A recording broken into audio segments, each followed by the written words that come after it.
On the 16th of July, I found out my sister died. She died tragically in a car accident. She was in the car with her family, so her 3 kids and her husband, and they got hit by a train. Car got pushed 40, 50 yards down the train tracks. She died pretty quickly after the impact, and everybody else came out of it fairly unscathed. The people who investigated it were shocked they survived. When I found out I was in Ireland, I was having a Zoom call with my buddy Gian. My dad had tried to message me, and he's like, I need to call you. I just kind of looked at it, and I was like doing the Zoom, and then he was calling me, and I was like, I'm just going to answer it. So I was like, hey Gian, I'm just going to answer this call. He told me and so then Gian heard, but I could see myself. I saw my reaction to like finding out that my sister had died, and it was weird, man. It was super weird. And obviously I was just like, it's like one of those moments where you're just like, it doesn't feel real. You're like, what the, like, and I went into full panic. Oh, okay. Like, and I was like, I have to go. Like, and I closed the laptop. It's just like in disbelief, man, you know? He's like, I'll let you know. And at that point I had no idea how everyone else was. And he's like, I'll keep you updated. And I was like, okay, cool. And I was at home alone, and I just like called my partner. I was just like, I was actually messaging her where I was on the phone to Dad, and I was like, hey, I need you. Yeah, I just called her and I said like, hey, I need you to come home. And she's like, okay, like what's up? And I was like, my sister's died. Yeah, she came back, and in that time I was just like alone, and I remember it being a really sunny day in Ireland, which is like super rare. And I just felt like she was with me instantly, and then I was like consumed by the grief again. Ryan Marc Linton, welcome to the podcast. Thanks for having me, man. So take me back to the early context that sets, I guess, the groundwork for all your work into, I guess, cold nips. So I always find that the reason people start something, do something is sort of formed by their childhood experiences. So are there any important turning points or milestones or background to your story that makes your story make sense when you look back? Yeah, for sure. I'm sure there's a whole bunch of things, right? But the main thing that comes to my mind is just when my parents broke up when I was like 12 years old. And like it was pretty brutal as well. Like we didn't see it coming. Well, there's signs. And then yeah, they broke up. And it kind of just like completely rocked my world. And then shortly after they broke up, my dad was like living with another woman, with another family. And I was kind of spending like 2 weeks with Dad and them, and then 2 weeks with Mum. And it happened like just before primary school finished. And then during like the holidays, before I went into high school, it just unraveled like massively. Like it was just super unsustainable to be like living in one household and then coming back to another household. And I remember telling all the kids at school, in primary school, that I was going to one high school, and then because things had unraveled so much over the holidays, I stopped seeing my father. I ended up going to the high school that all the other kids went to, and they were just like, what are you doing here? And I was just like, oh, I don't know. You know, it was a weird time, and that probably like set things in motion where like I was rebelling a lot against just authority and didn't have a father figure. And like my older brother was there for me at times. So I've got an older brother and a younger sister, middle child. But also he wasn't a great role model either. So I was kind of just like fucking like pissing in the wind, you know, like I was just like, and then we'd moved out of this like big home into like a low socioeconomical area. And I was like hanging around with the kids from the neighborhood. We were getting up to mischief. I was rebelling. What was that like? What was the rebellion looking like for you? Like smoking weed, you know, doing drugs, getting drunk at like 12, which is ridiculous. 12? Yeah, it was 12 years old. Yeah. I like smoked. I was like getting high at 12, and I remember greening out, and it was when I think back to it, it was wild. And like my brother was the first one who gave me weed as well. Probably I think in a way to like try and chill me out. But it just kind of all of this like set the tone for just being like an incredibly anxious young boy, young man. And yeah, like my whole teenage years were like pretty rocky. Like didn't really loved learning, but I like just didn't enjoy school. And I think I got kicked out of my high school after year 10. I wasn't allowed back because I was just like causing too much mischief. And then I started an apprenticeship, and then that kind of fizzled out. And I was kind of just like working odd jobs. And And then, yeah, I slowly started to like get my life back together. But I just was in the party scene, you know, like, and there was this wildness within me. And then so as soon as I turned 18, I was just like partying all the time, and trying to find meaning in, I guess, like chemical highs. And sort of just went down that path for a long time until I was just like, this is fucked. Like, what am I doing? You know, too many hangovers, too many. I was talking with a friend yesterday and he described it perfectly. He's like, I've had so many good times on the piss. And then he's like, but all of the worst times of my life have been like when I've been on the piss. And I was just like in full self-destructive mode for like years and years and years. And then, yeah, I was just seeking more. I was just seeking more out of life. And I started to find that in different ways and like movement and stuff. And then I saw this guy called Wim Hof, who we all know about. And he was like swimming in the ocean. And he was kind of just like bursting onto the scene. And then I started to like, I remember watching a video on YouTube about these swimmers in Brighton, how they were studying them, and every morning they would go for a swim in the cold sea, and they were like having the same reduction in depression as like antidepressants, but they weren't having any of the side effects. And like I was clearly depressed and lost and all of these things. So I just started swimming in the morning, early down at Cottesloe, with a friend, and would get a coffee afterwards. And then, yeah, that just blew up into what Cold Nips is. So that really like pushed me down that journey, and I guess like seeking out alternative methods of living or healing, like, you know, like breath work and yoga and movement and stuff like that. And also just being aware of what community was. I didn't really even have a sense of what community was until we'd created it, but it was literally by accident. And then with Project Fellas, I just got to a point where I realized I wasn't connected to my masculinity at all. I didn't even know what it was. Didn't even know what it meant to be a man. Had no good male role models in my life. And then, yeah, I like found this book called The New Manhood by Steve Biddulph. My mum just happened to have it. And that kind of just like set me on the course of delving into this thing called men's work and like men's health and masculinity. And there was a few like life things that coincided with that, like me just being a shitty person, you know, like womanizing and stuff. And I was just kind of like, what the fuck am I doing? You know, like I'm hurting people. And yes, I went down that path. So to your point, like 100% everything started just because I needed it the most in regards to those two big things. Yeah. Could you isolate parts of this magnet that drew you into that work? Because I find that pathway can lead down many ways, right? You can continue to spiral down. But what part of you was attracted to this idea of changing your inner world? What was the yearning for that? The thing that comes to me is just pain. Like it just got too painful to live the other way, you know? And I think there's always been a sense of like I felt like I could give more to the world. Like I loved like success, or like, I don't know, I loved biographies of like artists, and I love movies, and I was just like inspired, and I guess I could see that there was more that I could give the world, even though I hadn't proved that to myself in any way, and I still had like so much doubt, or I wasn't even clear of what that was. But I feel like there was an inkling, you know, and then coupled with like a sense of just pain. Like I was just like, I don't want to wake up feeling like awful anymore. And it was just like it happened and happened and happened and happened. I remember 2018 or 19, I was in Bali at a bucks do. And I'd started like, this was around the time I'd started like delving into like different ways of living and stuff, but I still just would go out and party and get on it and stuff. And so I'd gone to Bali to do a bucks, but I'd also booked in to do like a 5-day juice fast in Ubud, and like hang out at a yoga barn and stuff. So like the interesting dichotomy between the two. And then I just like sent it at the bucks do, and I was, you know, Mississippi. Yeah.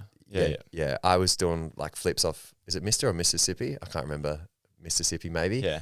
I was doing flips off the dive board, and I was hammered and I over rotated and smacked my ear and burst my eardrum, and like I put like a massive hole in my eardrum, like the size of a pencil, and I just like obviously, and then waking up with a terrible hangover after like partying for 4 days. Again, I was just like, what the fuck am I doing? Like, I need to change. And then I just stopped drinking for like 8 months after that, you know? So, and then quite a bit changed in my life as well. Like I was still working up north at the time. And then because I'd burst my eardrum, I couldn't fly home. I had to let it heal. And then because of the air pressure, you have to really let it heal. Otherwise it could burst again on the plane. So then I got extra time off work. And I kind of just had all this time in Bali with the juice fast and stuff to kind of self-reflect and I guess give me an opportunity to see that maybe there was a different way of living, or it just kind of gave me space in general. And I came back and I ended up buying a cafe. And that kind of put me on a totally different trajectory. Have you seen the scene from The Matrix where they're in the car and someone says to Neo, like, you've been down that road before, you know where it leads? And I find that that's pretty common with this drinking experience that most people have, is like it's pretty, you know what that path leads to, right? You get the high, you get the low, and I find that the hardest thing is to realize that there is a different way of living, because someone who's trapped in an environment sometimes doesn't realize that there is an alternative. And I think that's where most people don't understand. They feel it's almost like Stockholm syndrome of drinking, right? Like you learn to fall in love with something because like it's capturing you, right? The chemical hits, and it's like you sort of create this illusion inside yourself that you do like it. Right? There are parts of it that people love, and I think that's what they crave, right? They crave the connection. That's what I liked, right? You have this confidence, right, to express yourself, right? Yeah, even though it's courage. Yeah, exactly. So it's like, I find it, there's the two-part breakdown for me. It's like, why can't I do this without alcohol? And how can I find a natural version to do this in? Yeah, for sure, man. And, you went back, you said like what happened in your childhood, and I'd never been shown that there was other ways. And it's not that my parents were big drinkers or anything like that. They weren't, but they just came from a different time. And they were born in, at the time was Rhodesia. It's now Zimbabwe in Africa. And it was just like an old Victorian, God, I can't think of the word, like English occupied country in Africa. And then there was war. So dad was like in war from the age of 18 in the bush wars. And that changes you, that affects you. You know what I mean? So like he's a hard man. And like and then with like the breaking up of my parents and stuff like that. And I guess in a sense as well, maybe they weren't privileged enough to have what we have access to now, the internet and all of these amazing things, and especially living in Australia where it's so health progressive and open-minded. At least I think so. And so you only have that to judge off until you break away and you get older and you start to see other things.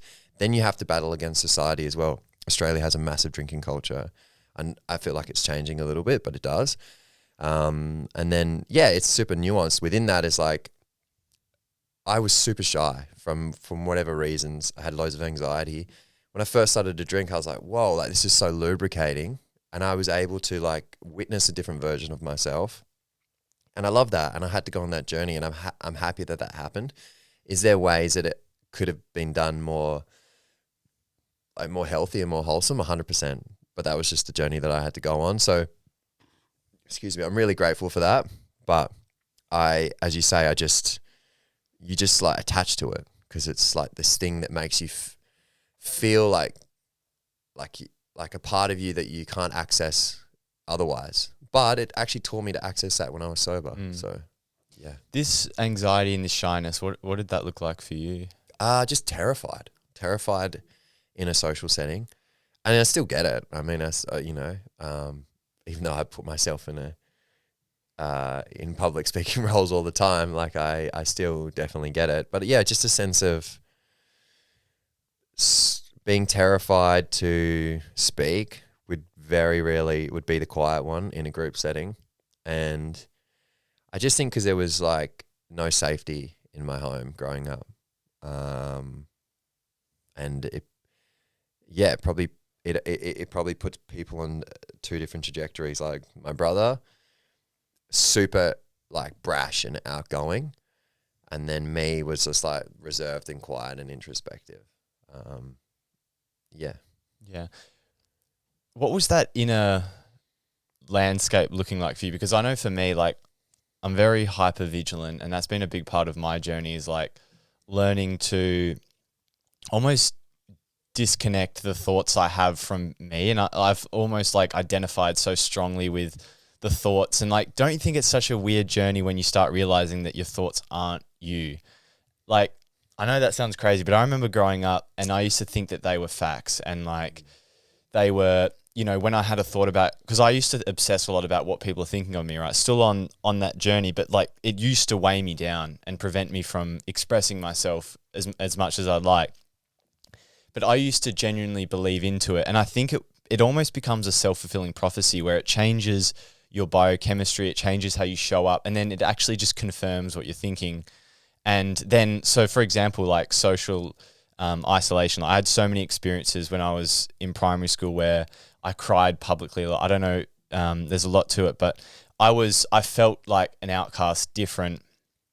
And then as a result, I gained the comfort of like living in my mind. That was sort of my like safe place to like live in my thoughts and, you know, does this person like me? And that is a fucking tiring and exhausting place to be, right? 100%, dude. Yeah. I think like we just create these mechanisms that save us in a time of need when we're young, when we don't have the tools or the safety around us, but then we hold on to them, and then they're a detriment to us in later years. And yeah, it's incredibly tiring to be like consistently thinking about what people are thinking. And we absolutely have a problem with that, I think, in society, especially with like social media. The thing you brought up about thoughts not being true is super interesting, man. I've been on a massive journey with that. Like I've struggled with like pretty hectic, intrusive thoughts in the past as well. And I've come to realize that it's while I don't completely understand it, it's like it's just a result of my nervous system being on like being incredibly hypervigilant and very like overstimulated for a long period of time. Yeah. Does this tie in a lot to the stuff you do now with breathwork? Like, how does the breathwork connect in to you? Has this been a way for you to regulate yourself and ground yourself? Yeah, for sure. So breathwork is, the way that I would describe it is, I guess, as an umbrella breathwork, you've got two main parts. You've got like you could say functional aspect of breathing, and then you've got like the transformative side of breathing. So you can breathe in a manner that elicits a certain response and allows you to delve deeper into the psyche or release emotions or have an experience. And then there's like, you know, the habits of breathing. And so how do we make them more efficient, you know? So breathing is a habit, so we can make it much more efficient, and we can use it in a way that is, I guess more functional. Try to stay away from the word functional because everything's functional, but you can make it more efficient. Yeah. Yeah, I find that when I've done breath work, and I've probably drifted away from it, that's why I'm sort of embarking on trying to introduce it a little more, is because I find it grounds us into our body. And I was listening to a podcast very interesting the other day about how our sensory system is our eyes and our ears as our main two ones, right? And they're at the top of our head. So we almost identify with our mind because of our sensory system. Imagine if our eyes and our ears were on our hips. Yeah. Right. And there was a disconnect between the thoughts in our brain versus like what we were witnessing through our sensory system, right? It's interesting how we become so identified with our thoughts, and like sometimes it feels like you're living, right? Mm-hmm. It feels like you're present. I don't know what it is, but I think when the emotions are so strong, it shortens your time. Like you get very myopic and really intensified, and it's really emotional. And you can sometimes I confuse that for being like present, because I'm actually just, the cortisol's so high. I'm actually so stressed and hypervigilant.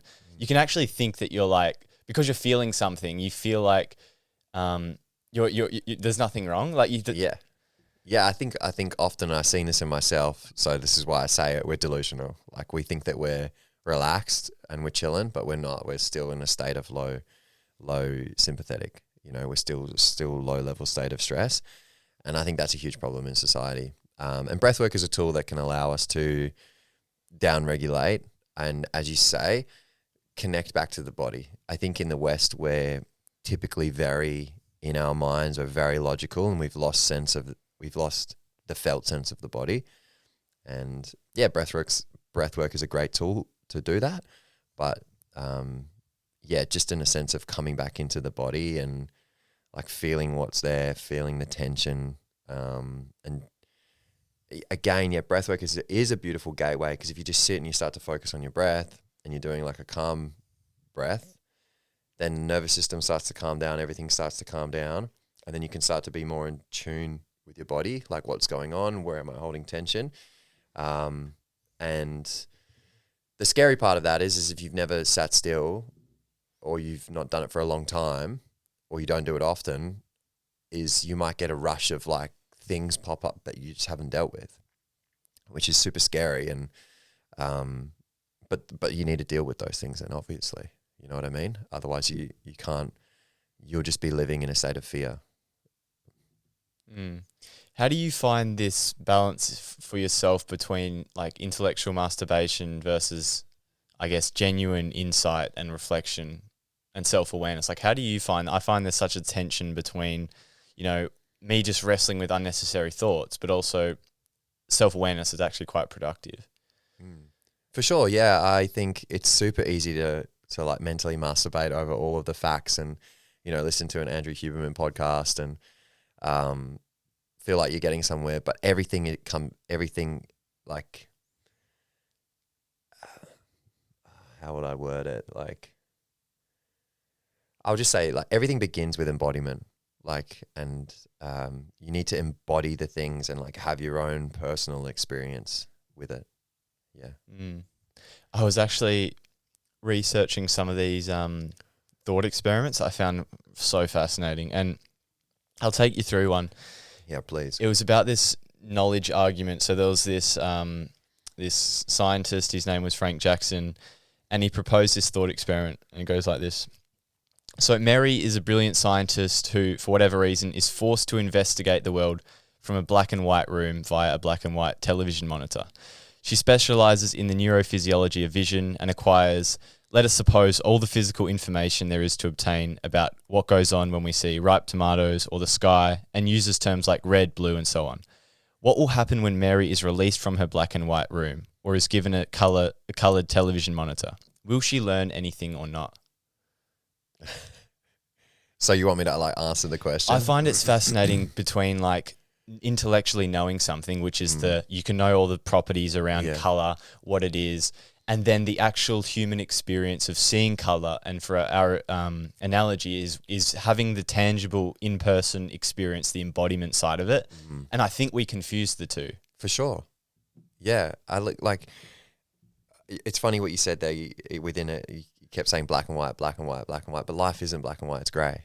Like it's so in between, and anything in life, like where we want to put these like rigid guidelines in, it's just like, it's not true, because there's so much variance in human beings and the way that the world works. And even if something on paper says that it's true, you might have a feeling of like, that's not my truth, or that hasn't resonated with me, or like, that's just not the way that I see it. And I think it's so important to like come from a place of embodiment and like experiential wisdom.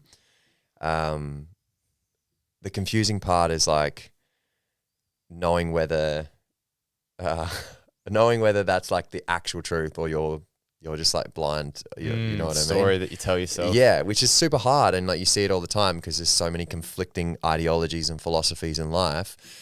Again, can you come back to stillness and like can you tune into like what is actually happening, not like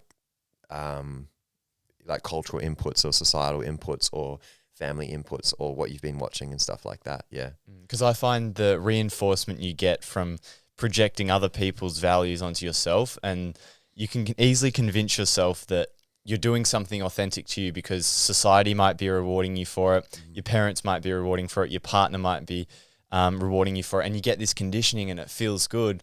But then you have a moment of stillness and there's just this void and you can't explain where the void is coming from, but it's because you're not aligned to your own truth. Yeah. But it's so hard when there's such an overlap between, because some of the feelings are so overlapped, like the reinforcement when people tell us the same chemicals can get released, but for some reason when it's not truly authentic to you, you can't escape it. Yeah. How would you go about like discerning between what's real and what's not for you? In terms of like a belief or like how my like actions in my life that's authentic to me. Yeah, I guess.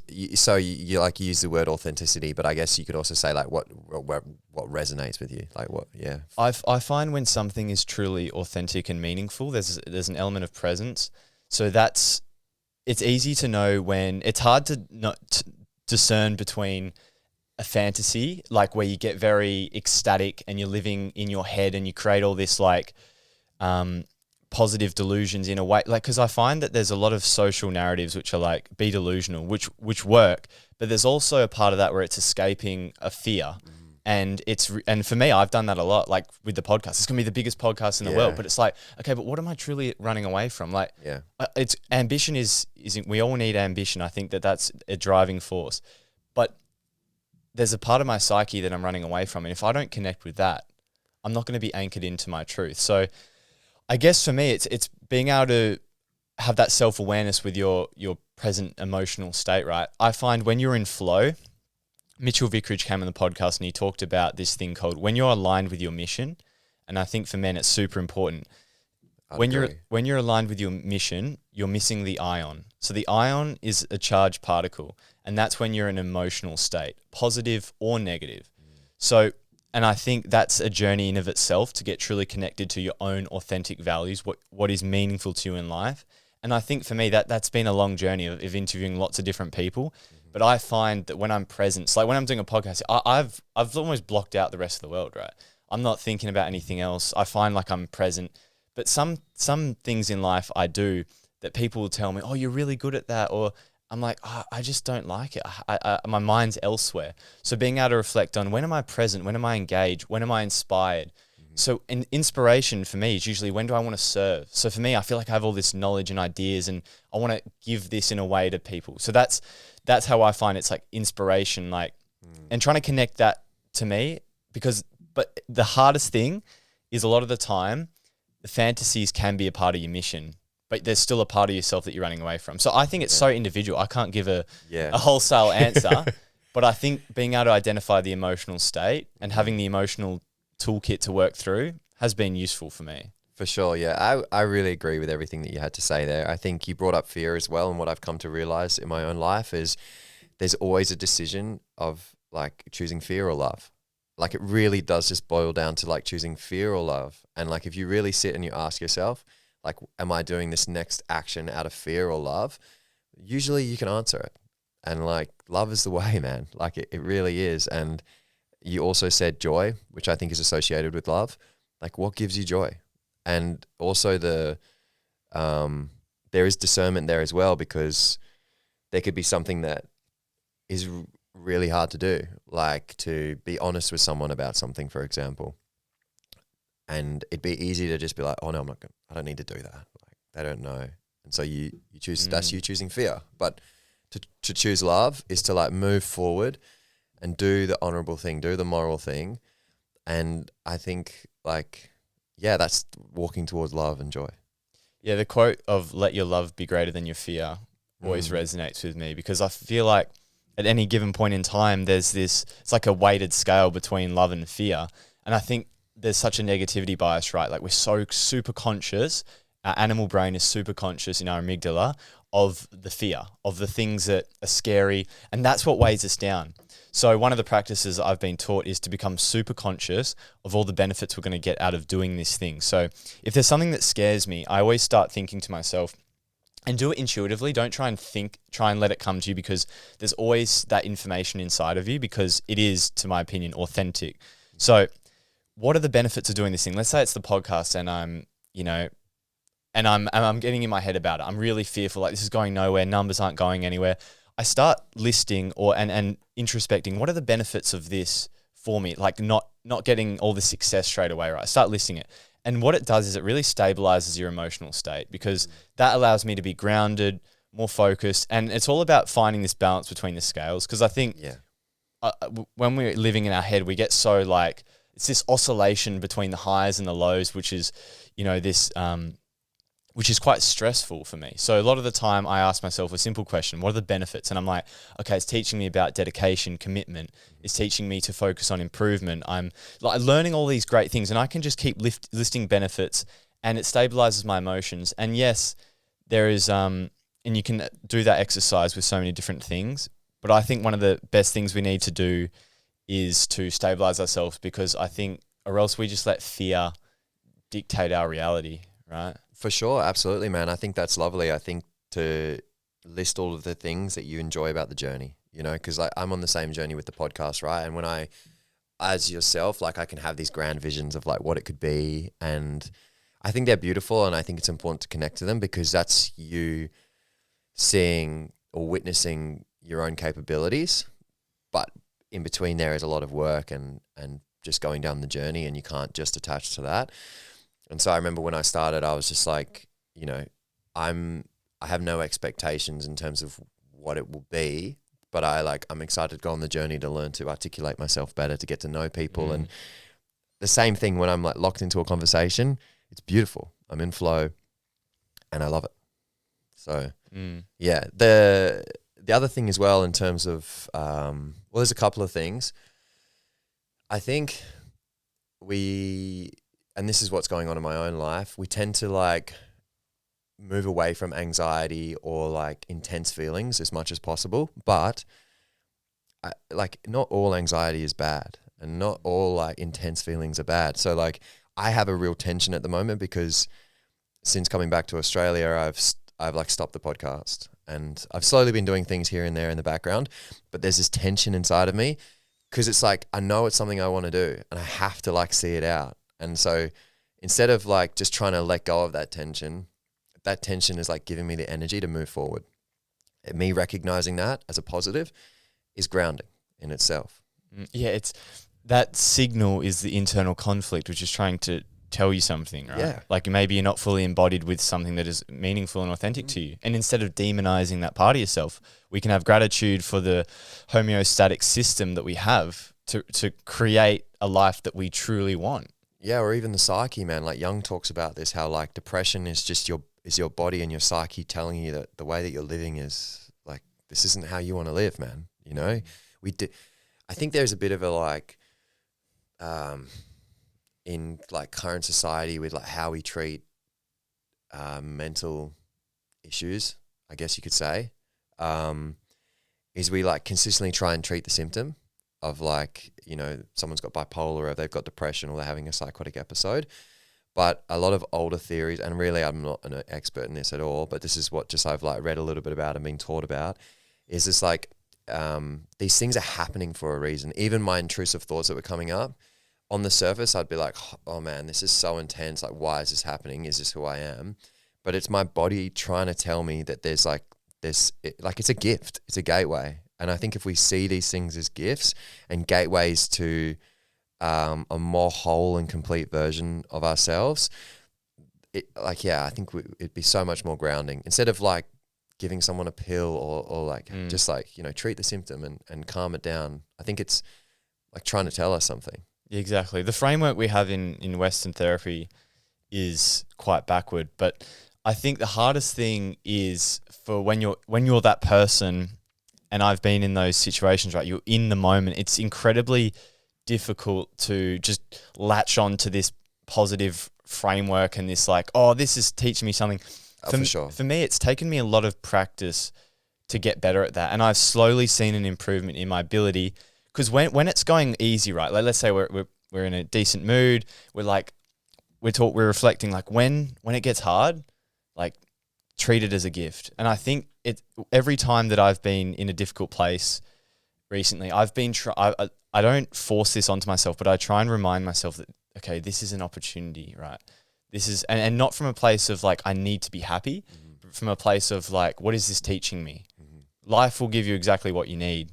And I think maybe that is a positive delusion, but I think we have to have some process, whether it's maybe it's an illusion, maybe things, but I think we need something to hold with us along this journey of life, or it's gonna be a chaotic one. For sure, man. And inherently there will be chaos, and there'll be times when it's not going well.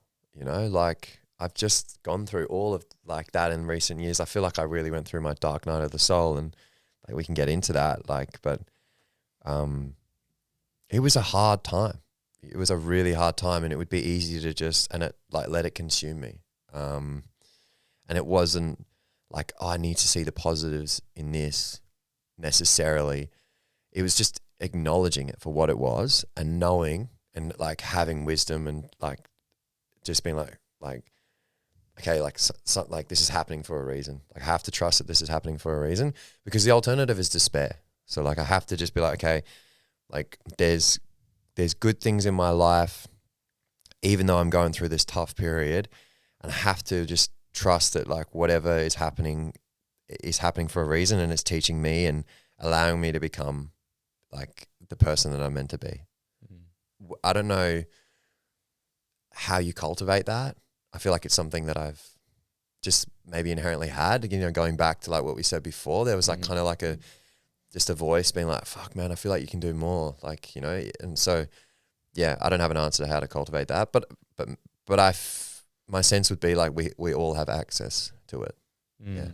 If you're comfortable, can we go through that journey you've had in the last couple of months? For sure. Yeah. So where does, take me through how, I guess, you found out the news and what happened from there. Yeah, sure. So on the 16th of July, I found out my sister died.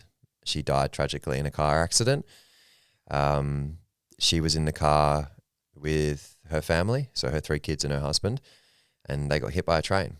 The car got pushed 40, 50 yards down the train tracks. She died pretty quickly after the impact, and everybody else came out of it fairly unscathed. And from my understanding, the people who investigated it were, you know, shocked that they survived. When I found out, I was in Ireland. It was really weird, actually. I was having a Zoom call with my buddy Gian, and my dad had tried to message me on, I think, Messenger or text me, and I was like, that's weird. And he's like, I need to call you. And then I just kind of looked at it, and I was like doing the Zoom.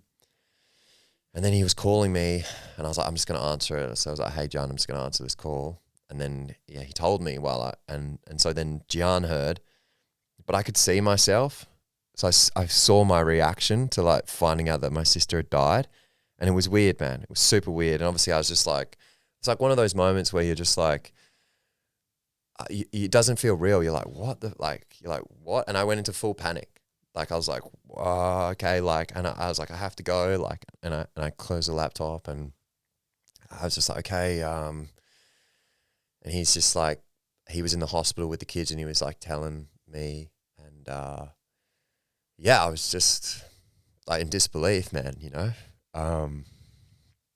Anyway, we had the chat. He's like, I'll let you know. And at that point, I had no idea how everyone else was. And he's like, I'll keep you updated. And I was like, okay, cool. And I was at home alone, and I just like called my partner. I was just like, I was actually messaging him, or I was on the phone to Dad, and I was like, hey, I need you. And then, yeah, I just called her, and I said like, hey, I need you to come home. And she's like, okay, like, what's up? And I was like, my sister's died. And yeah, she came back, but in that time I was just like alone, and I remember it being a really sunny day in Ireland, which is like super rare. And I just felt like she was with me instantly, and then I was like consumed by the grief again. And yeah, then I like had to go on the journey to come home, and like that wasn't one that was easy either. Like my passport had expired, and so I like had to like drive down to Dublin. I was in Belfast in the north, so it was like 2.5 hours to drive to Dublin on the whim that they would like do my passport, you know. So, but they were awesome. The Australian embassy was awesome, so they sorted my passport out, and yeah, and then I flew home within a couple of days and like went down to my family who all live in Denmark, and then my partner and my son came like a week later, and we were down there for like 2 months, just sort of going through the process of it all. We had the funeral, which was like really beautiful, and yeah, you know, it's been just over 3 months now, and you know, we've had to create a whole new life. You know, obviously Perth is familiar to me, but yeah, just sort of create a whole new life, find a place in Perth, which was scary because the rental like climate at the moment is like awful, but we were again super lucky with that.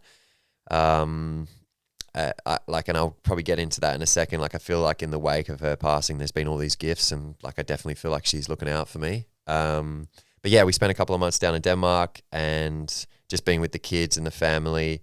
And there's heaps of broken pieces to pick up. Like it's super not straightforward. It's not like I was saying before. It's not like we grieve her and then it's over. You know, she's got 3 young kids. One of them's only 19 months old. So he needs like full-time care. And then other 2 kids, 6 and 10. And, you know, obviously the husband is broken. Not feeling easier, you know, so he's dealing with that. And then like my mum is having to help out with the kids. And then my sister's partner's mum is helping as well. And, you know, all while dealing with the grief of everything. So yeah, been going through that. And it's been, the best way I can describe it is it's been a huge initiation in life. And I feel like there's been 2 initiations in recent times, one becoming a father, which really like kick-started the dark night of the soul of what I was referring to before. And then this as well. And yeah, I just feel like life is really calling on me to be true to the things that are on my heart. So yeah. Yeah, beautiful share, brother. Thank you. No worries. How's that, I guess, roller coaster of dealing with the grief been? Like, is there times do you feel like you come to a sense of acceptance, and then there's times where you feel in complete denial and resistance about it, and you just can't comprehend what's happened? I don't ever feel like I'm in denial. There's moments where I feel numb. So speaking to the gifts again, I don't know if I'd ever really thought about grief until now. I was kind of just like, I didn't really even understand it. And then initially I was like, do I even feel grief? Because I just felt numb. Obviously I have moments where I'm sad, but I just felt numb for ages.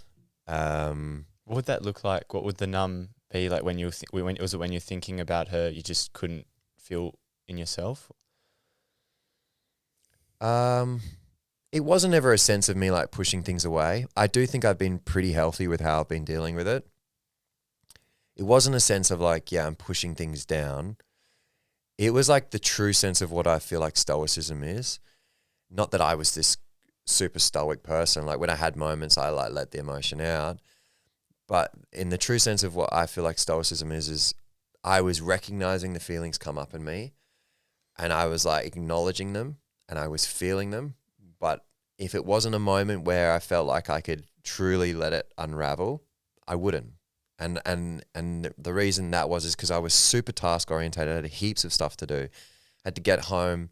And then when I got home, a part of this like call to action was like, I feel like I need to be a grounding presence in my family's life, because there isn't really one, you know, and then be there for my mum, be there for my father, however I can, and be there for the kids and so on. So, and it's normal to also just feel the sense of numbness because you're just in shock. You're like, what's going on? And then you're task orientated, and you start to go through the process of like doing the things that help you process it. So like going to the funeral, like me writing out a letter, and then speaking it out to people. I think it's so important to do those things because it allows you to start to process everything that's going on and say these things and be heard. And, you know, I felt really, I was like, I know I want to say something at a funeral. So it's just, yeah, that. And then, yeah, the understanding of grief. I spoke to a super wise person, Greg Goodall, who is terminally ill. He's got cancer. And I had a conversation with him. I felt the urge to reach out to him and speak to him about grief. And he described grief as like, it's just the other side of the coin of love. So like you can't have grief unless you love something. And we had a big conversation about that, and that started to like allow me to understand grief and be like, okay, it's just like you can't have grief without love. And so like it's an honor to have grief because you love something so much. So, you know, there's that aspect to it.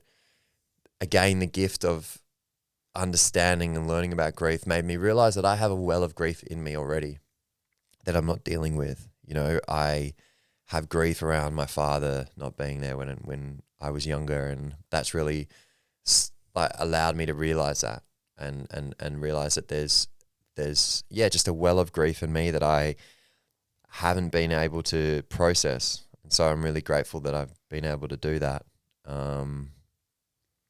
You said in your speech a lot about life being short, and I feel like death is such a stark reminder of how short life is, and like our own life as well, right? Like, you know, we're grieving someone because we love them so much, but it's like it reminds us of our own immortality too. Our mortality. Yeah. So how does that, you know, spoke a few times about that. What does that mean to you? I mean, it's a cliche as old as time. And I said it in the speech. I said it's such a cliche, but life is short, and it just is, man. Like it's so wildly short. And in the sense of like it's too short to not like speak your truth when like you feel like you need to speak your truth. It's too short to not like go after the things that, you know, call to you. Like what are the things that consistently call to you? And you know, one of them for me is a podcast. And so it's like, hey, I need to, and that's why we're going back to that tension of just like, you need to see this out. It's not that it has to be the most successful, but it's a energy that needs to be like seen out. And it's like there's a whole bunch of those things that apply to that. Like it's too short to not like be honest with my father or with my feelings, speak to him and try and resolve that. Do you think I find it's because, you know, when we're growing up, right? And you said about these initiation processes, I think we convince ourselves like that we're going to live forever, and it's really hard to have the uncomfortable conversations with ourselves. And I think death is that in your face, like you can't ignore the reality of it, and it forces you to reflect intensely about yourself as well, and like what your life is demonstrating you. And it's like, you know, like I said to you, just before the podcast, like we put my dog down, and and even for like a dog, like the grief I had there and just the reflections, and like it really inspired me, right? It was like, I don't want to, like, cause his time was up. I was like, my time will be up eventually.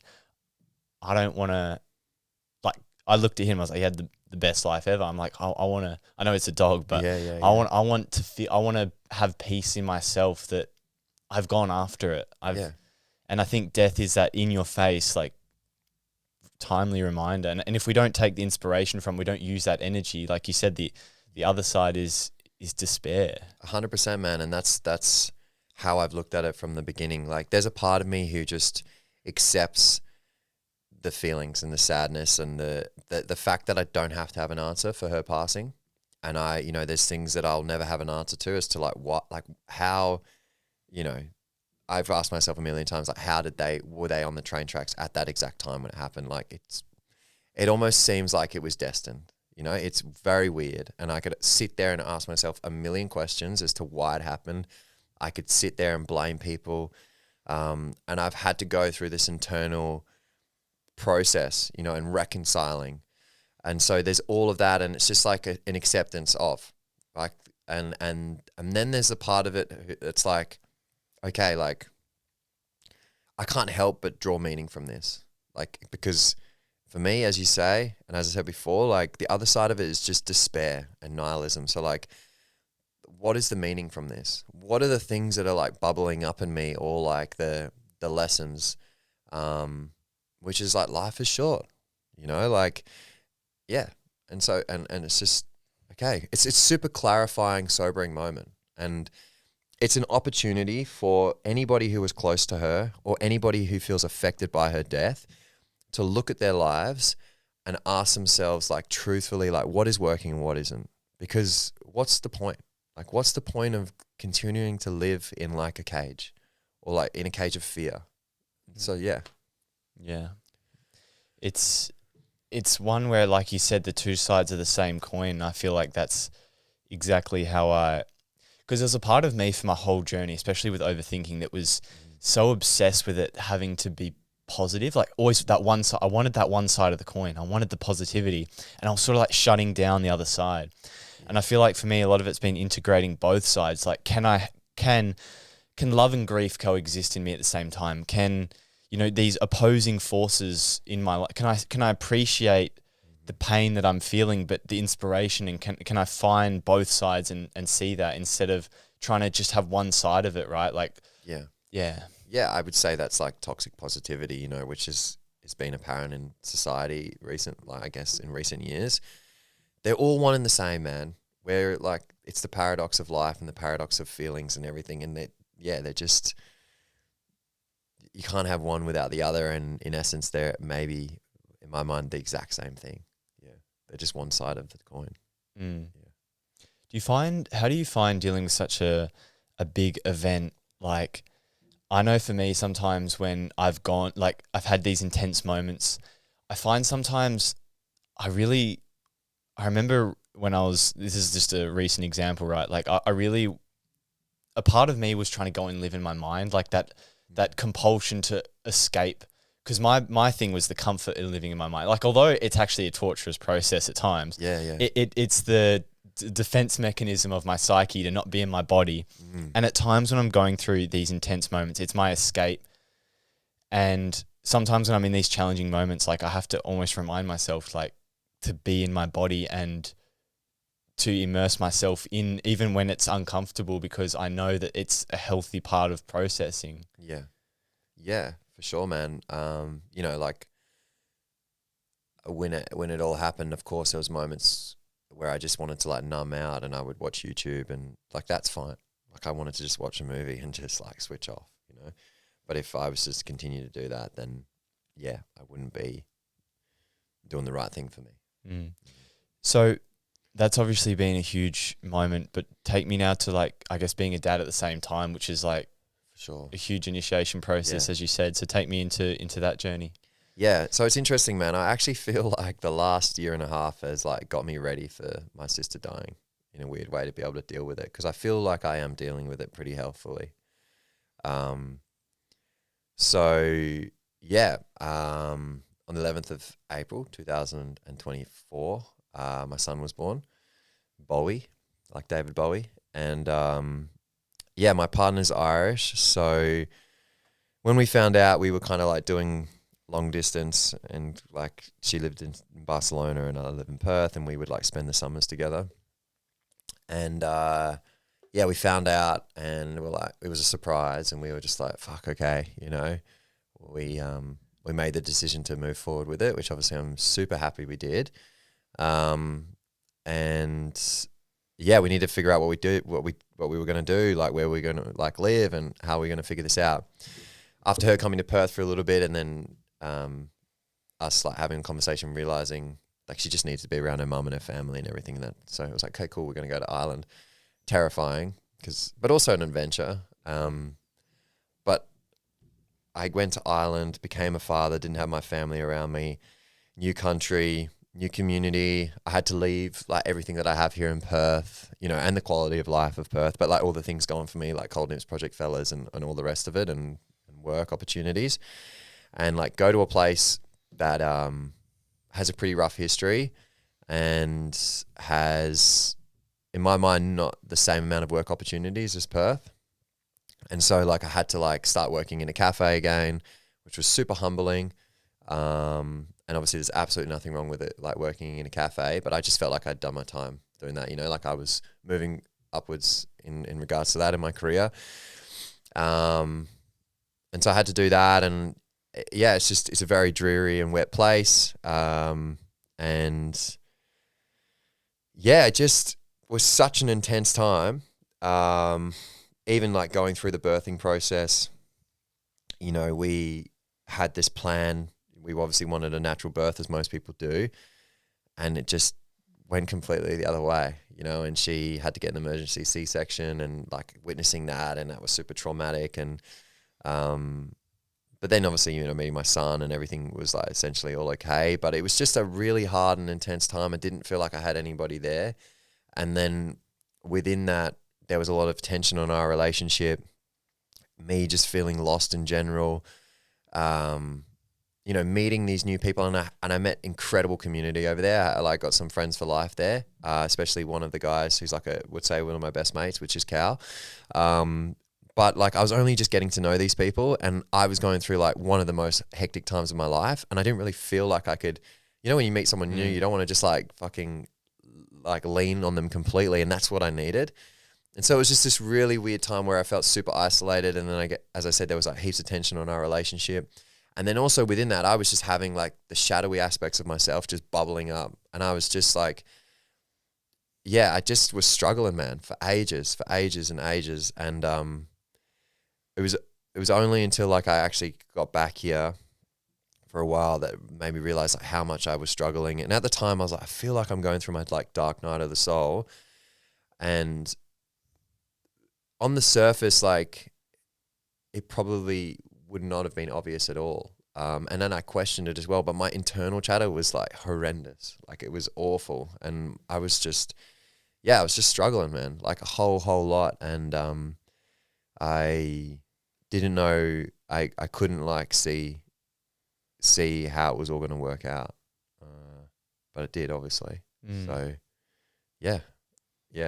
What is that journey like? Because I feel like there's such an emphasis on the man to be the anchor at this point in your time, right? But Yeah.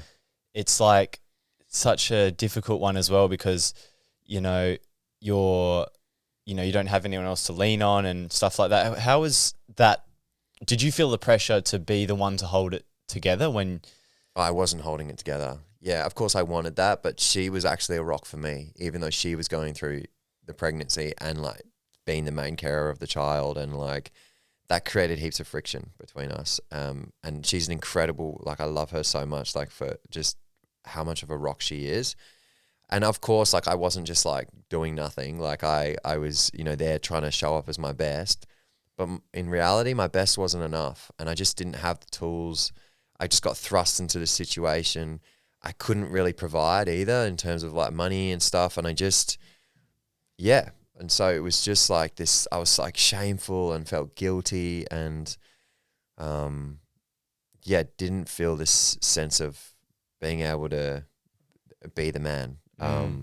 That's a difficult one, because I feel like it's such a, like, you probably have like, there's probably, I know for me, my outside perception is, right, like, did you feel like you had like a pressure because of like what you do and you know, showing up in men's spaces, or was that not something that crossed your mind? But like, did you feel like you had to have it together because of any external? Yeah, a little bit. But I think I'm pretty aware of that, like where like, you know, in these spaces, it's not about having it together. It's never about being the guru or being the person who knows everything. Especially in the spaces like at a retreat, it's like you're just there to hold space and guide people along their own journey. And the more that you, like I myself, show up authentically, I think it allows people to, you know, show up authentically too. So I feel like I've been able to learn that, but it still is there for sure. You know, like you don't want to just like, you're trying to build an online business and, you know, create awareness around you. And the things that you're talking about are true and the things that you're doing are true.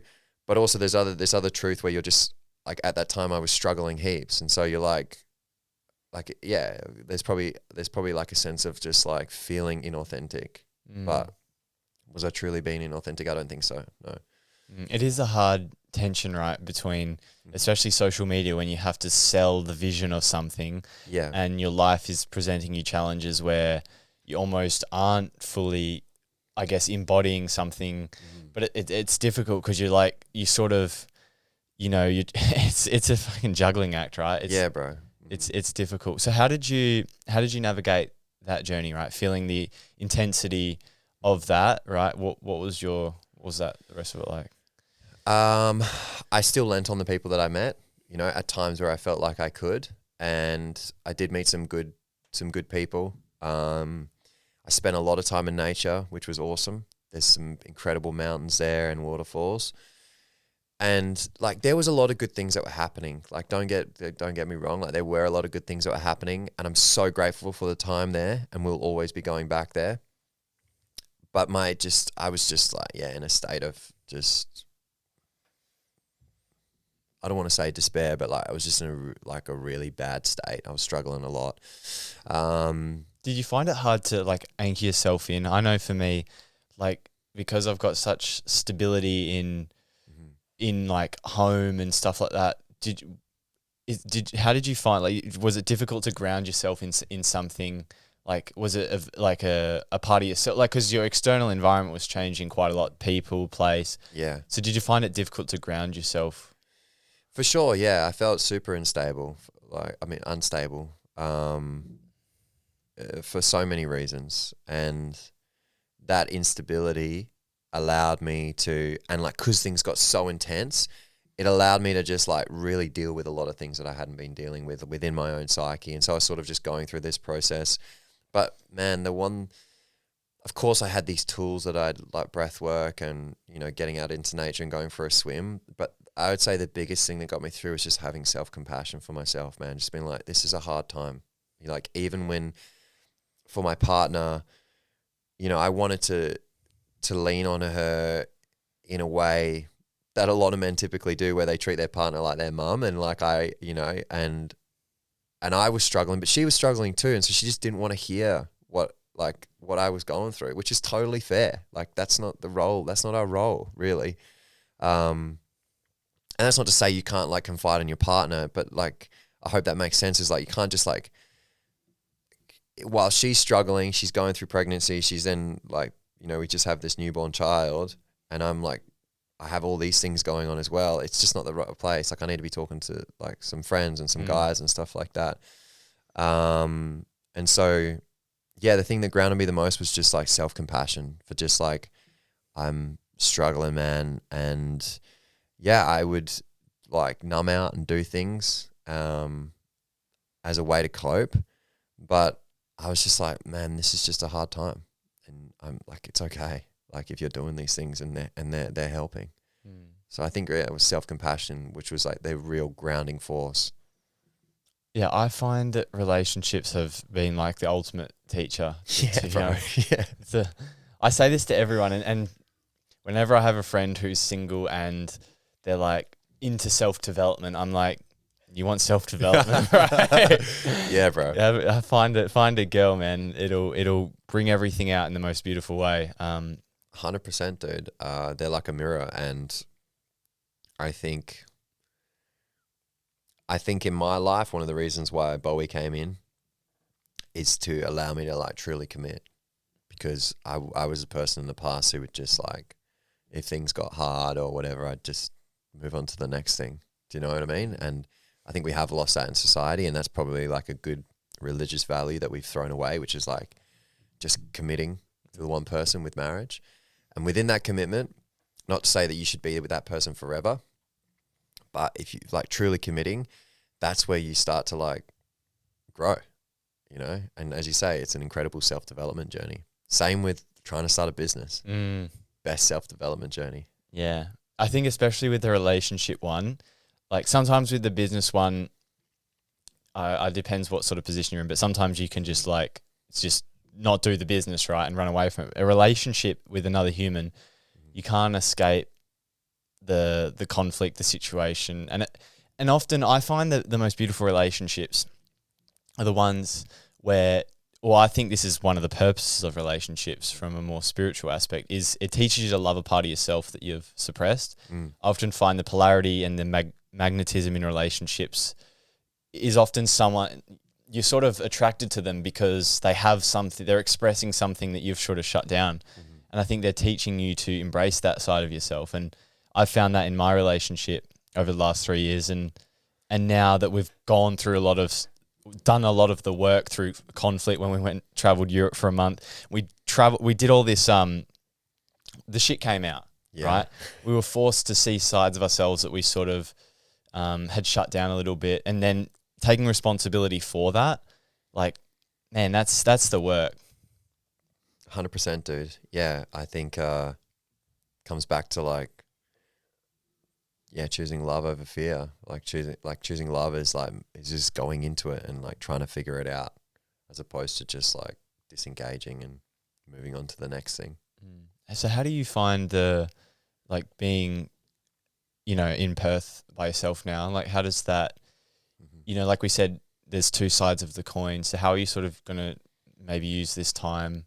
What's happening? For sure, yeah. I'm so happy to be in Perth, by the way. Like I don't think not everyone, but just like generally, I think there's this like people just have no idea how lucky we are to live here. And that was so apparent to me while living over in Ireland, even though it was an incredible place. I'm so happy to be back here in Perth, like heading into summer. Family have gone back. They left on Monday. And they'll be back. They've gone back for 5 to 6 weeks. For a couple of reasons. There's a few things we need to tie up there, and she wants to see her family, and she's got some work that she needs to do over there because we just left in such a hurry. And also with her visa, she can only stay here 3 months until we go down the partner visa. So it's a bit tricky with everything. It's sad to when we were at the airport and I saw like little Bowie's head disappear behind the departure wall, I cried. I was like, fuck, because I was like, I don't know when I'm going to see him again. And I don't know, in the sense I know the date that they're coming back, but like, you just never know. And, he's young and you wonder like, is he going to forget me? And I can't protect them. And it's just a weird feeling. And there's this there is a void there. And I really understand, even though that they can be incredibly dysregulating, as all small children are, they're anchoring and they're co-regulating. Like to live on my own again, I'm like, oh, it's great in many ways, but there's just like this absence, and it makes me realize that we're just meant to be living with people, and there's that co-regulation of like living together with people. Now, on the other side of the coin, I'm letting the nervous system relax, and I'm able to like lock in, because it's really hard to. Like we both work for ourselves, and so we might be at home and we're trying to juggle like Bowie, who's super demanding, and it's hard to like really lock in and get some productive work done. And so I'm really trying to use that time to make some leaps and bounds in business personally. So I find that would be an interesting one to balance, right? Because I feel like it's such a big part of men is having that role. So it is a void, because like that's part of like the role you're playing, but it's also like an opportunity to lock into that mission of yours as well. So it is a balancing act, and one that I'll eventually be confronted with. Do you know what's interesting about it as well is just how quickly all of the vices come back. like all like them knocking on the door, because again, when you're in the presence of a family, you're grounded and you're kept by them, and then you're like, oh, I'm on my own. Like I could do this, or I could just sit here and do that, and yeah, you really have to keep yourself accountable and disciplined. Do you want to have a quick conversation around vices? I think that's... Sure, bro. Because I know for me, like, for example, saying I've always struggled with my whole childhood was, or like the later years, was like porn addiction, right? It's a big thing for men. And, you know, I had such a good period of discipline where I stopped gambling, I stopped doing porn for like, I'm talking 2-3 years, right? And then I was in a relationship with my current girlfriend, and she went away to Europe. And then suddenly, like, the compulsion overnight came. It was only because she was on like this Kentucky sort of thing. Yeah, man, like we were together for 9 months. This is still, we hadn't done much of the real inner work, and it was so confronting. Like I didn't know who to talk to. I didn't want to talk to anyone. I just wanted the comfort of the predictable. And yeah, that's what you said. Like it's easy to say. Like there's one element of just getting out of your routine. For the easy high, but then when you're really challenged, like you've ingrained, the conditioning is so ingrained in you, and when it comes knocking on the door, it can be hard to fucking ignore. For sure, man, absolutely. Yeah, I think this time, especially with them being away, I just have one. I feel really purpose driven, and so that's really pulling me along. But also just feel like I have the awareness of like, okay, like I feel those things like knocking at my door, and that's like me wanting to like numb out, because there's an internal tension, and that tension might be for a multitude of reasons, because they've left and so I feel a bit sad or anxious. You know, my sister just died. I've got these work things going on, and so like there's the stresses of life that I'm carrying, and then there's a tension of like I want to do stuff. I want to get work done. And it's like being able to, what's the word? I can't think of the word. It's being able to like orientate that energy in the right direction. And it's like just being able to capture it, because as you say, like it's so habitual. If you've done a lot of young men for years and years of their life, you know, they've ingrained this habit of watching porn or numbing out or doing something. And so it's just like, okay, like I acknowledge that that's there and I feel a drive to want to do that, but like, where do I really want to orientate my energy towards? And it's like, then I can use like the purpose that I have to like orientate me back into that. And I really do believe like you can start to master your own energy and use it for like incredible things.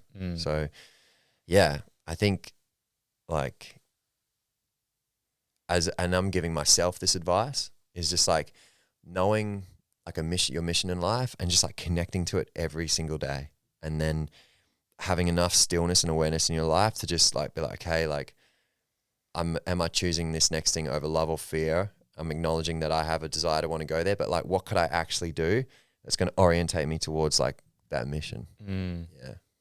Yeah, I find that what comes to mind in those challenging situations is like when the vices come knocking at the door, is that sort of did I mention it before that, like, about the drinking, the scene from The Matrix, similar thing. It's like I've been down that road so many times.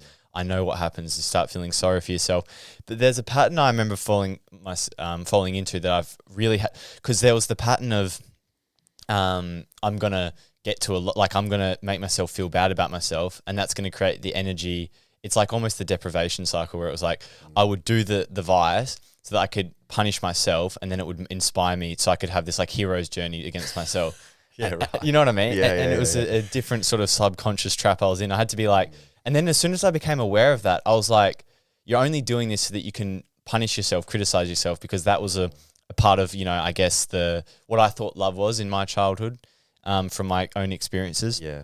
So that was an unconscious template. So I knew that if I failed, I could punish myself, and it felt like this form of love, because it was like it would motivate me to take more positive action. Yeah, okay. So you'd be surprised how good the mind is at fucking the ego can control you in so many fucking ways. Yeah, it's fascinating, man. Yeah, so I was able to, I guess now that's one layer. But what I've learned is, and this is something I've definitely learned in the past years, is the layers just keep peeling back, and it's having an element of humbleness and not doing the work with a sense of pride. I know for me, like I definitely had parts of my journey where it was like, I'm doing the work, you're not doing, like, you know what I mean? Like pride, like look at me, I'm doing all the self-development work. But all I know is like life is such a teacher, and it will keep presenting challenges and approaching it with, like you said, compassion, grace, but also the courage to explore parts of yourself that it is easier to let the fear dictate your reality. Yeah, man, 100%. Yeah, life will humble you often. Yeah. So is there anything else you wanna delve into, or I mean, we can have a chat about, I guess, masculinity. I'm super interested to hear what you think being a man is. I think it's such a pressing issue in society now, especially in Australia. There's a lot of mainstream narratives being pushed. So what do you think being a man is? It's a good question, man.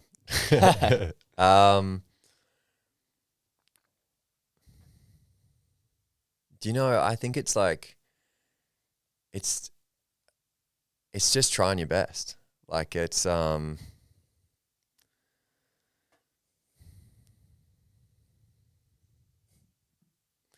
could sit here and talk about like a million things of what I like think a man is, and go back to like traditional values to some degree, and talk about like our biology, and I think the certain characteristics and virtues that are associated with the biology of a male.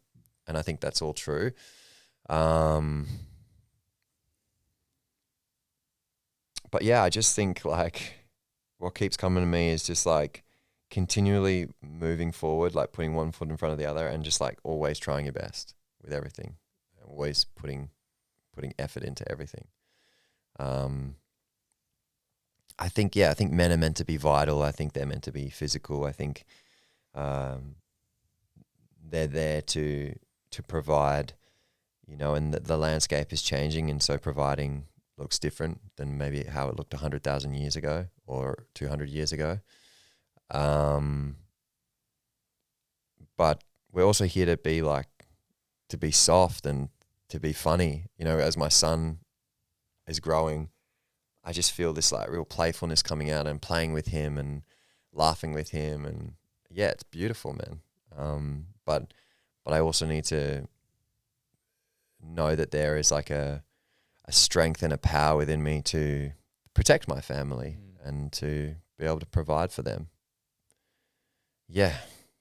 Yeah, I find that providing is often used to be seen in the traditional sense of like, obviously male breadwinner, but I find that now like providing can be the provision of like the emotional energy and the comfort. And I find that journey in of itself is super revealing. And I think that's how it's changing. I think there's so much conversation around what being a man is, and it's difficult because I find on one hand there's so much progressive stuff that is almost tipping the balance too far, and men are being castrated for actually being really healthy and being really good providers, and because there's so much nuance in the conversation that is difficult to thread, and I think extreme views are dominating left and right, especially in the media, man. The media, and online, yeah, and my sense of it is it's like that's not the reality of life.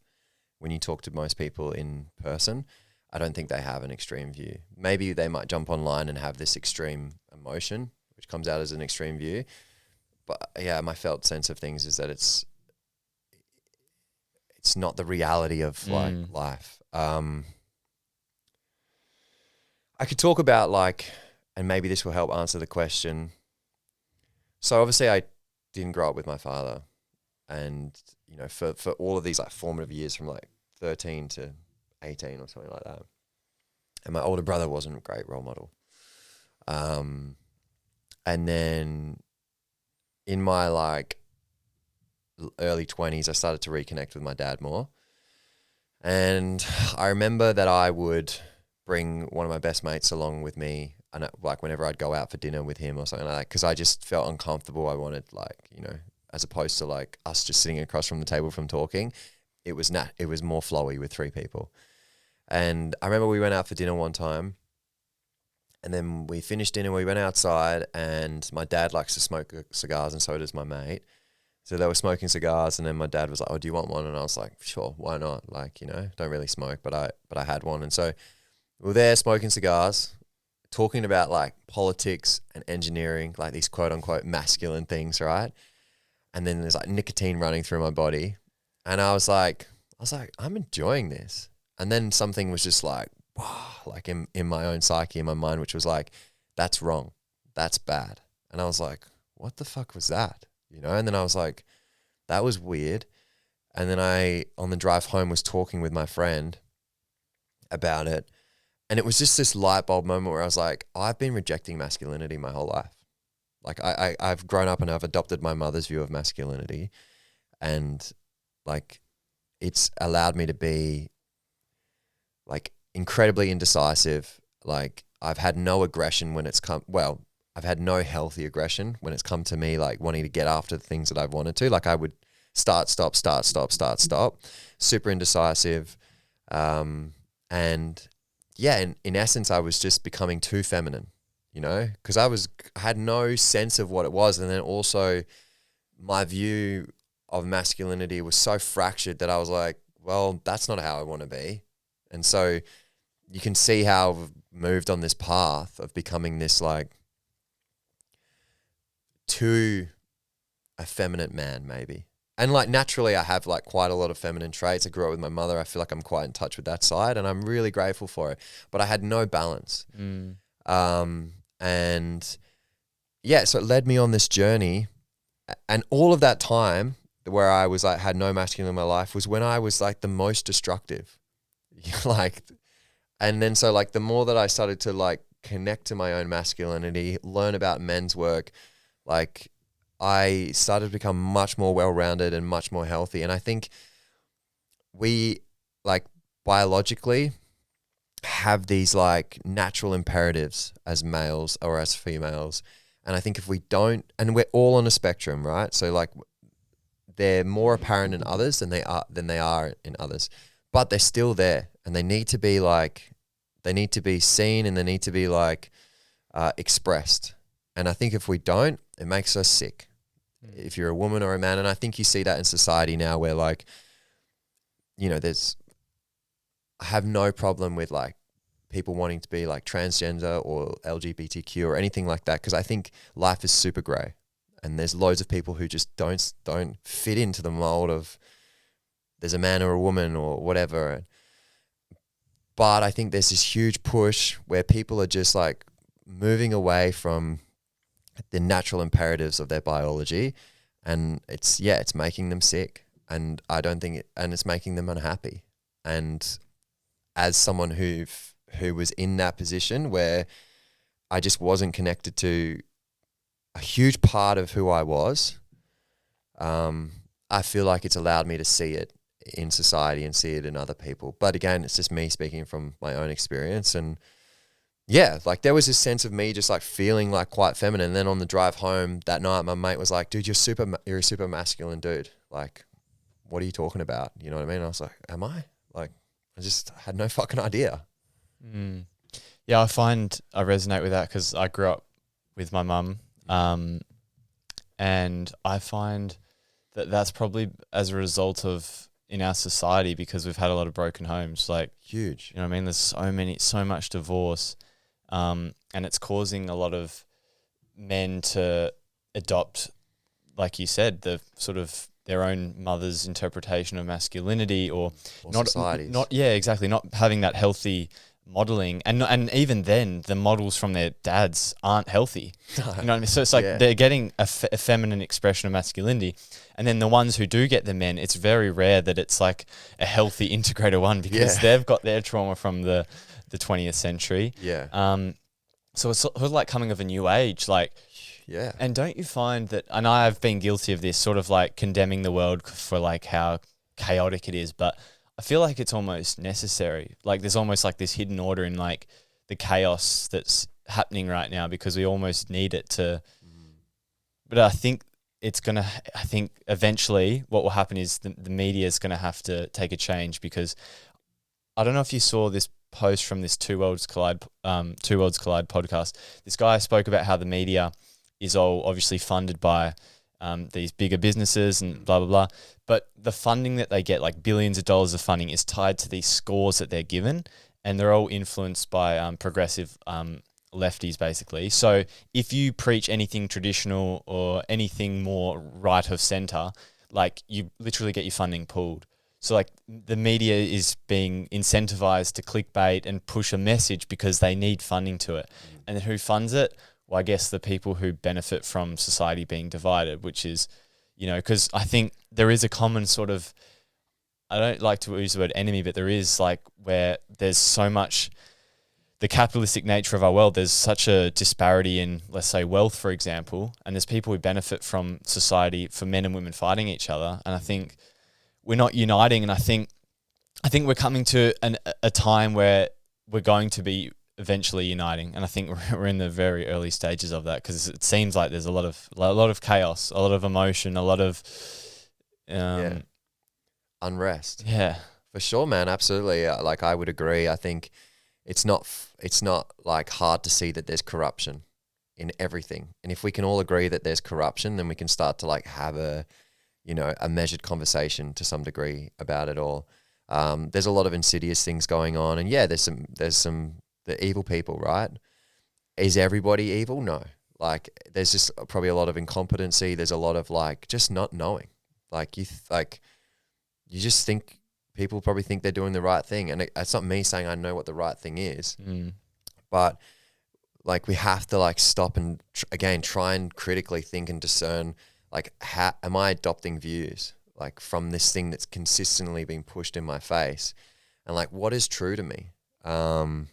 And yeah, I think as people, we need to take the time to like really discern and like try and like touch and make sense of like what is real, and like as opposed to getting caught up in the noise. Like there's so much noise going on, like left and right, and it's not even a left and right thing. I think it's probably like a wealth disparity of people, or like a power disparity of like there's people who have like controlling power over loads of things, and you can get so lost down a rabbit hole of it. And yeah, I don't know, man. Like I don't have the answers. Yeah. It's super, and I think it's super.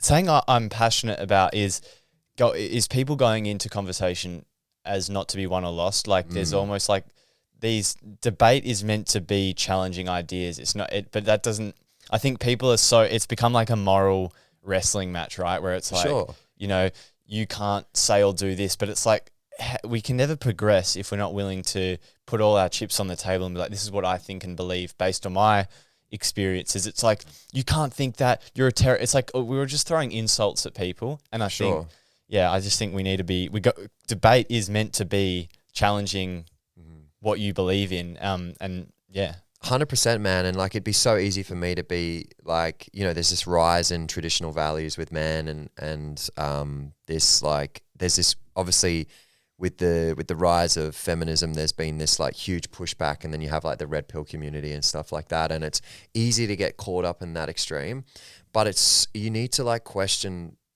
like your own beliefs as well. And like, yeah, there's loads of really lovely traditional like masculine things, but like there are some things that were like pretty oppressive in the past, and like the rise of feminism at like in its core was a great thing, and it needed to happen, so, and it's like, it's just being able to like have that conversation and acknowledge that, but then also acknowledge the fact that there's been like there has been a power shift, and there has been this like demonizing of masculinity.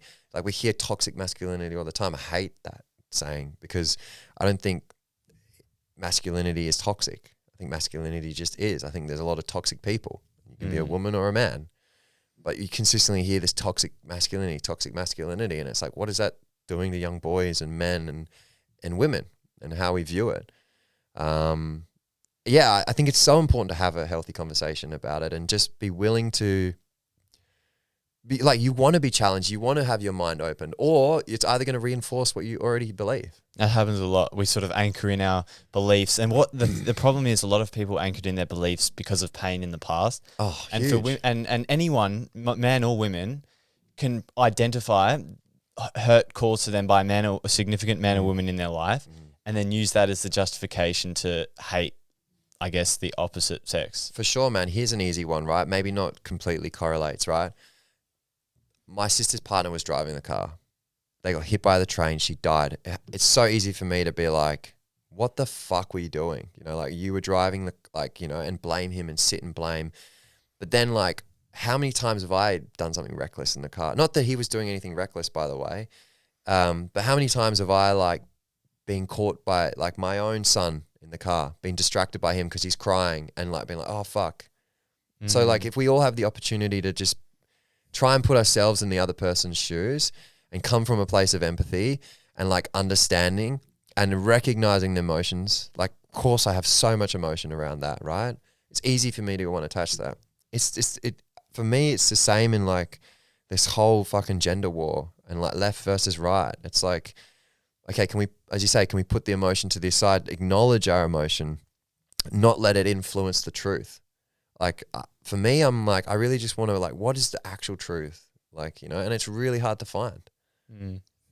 Yeah, I think the truth is constantly blurred by our emotional filters, and it's like, and that's the thing though, because I've had a lot of conversations with, you know, people varying levels of opinion, and the lines that constantly get like thrown back is sort of like, you know, you don't understand, or like, you know, they have a right to feel these emotions, which like, I'm totally like, yeah, valid. But like, it becomes like a very one-way direction of the conversation. It's like, I want to listen. It's like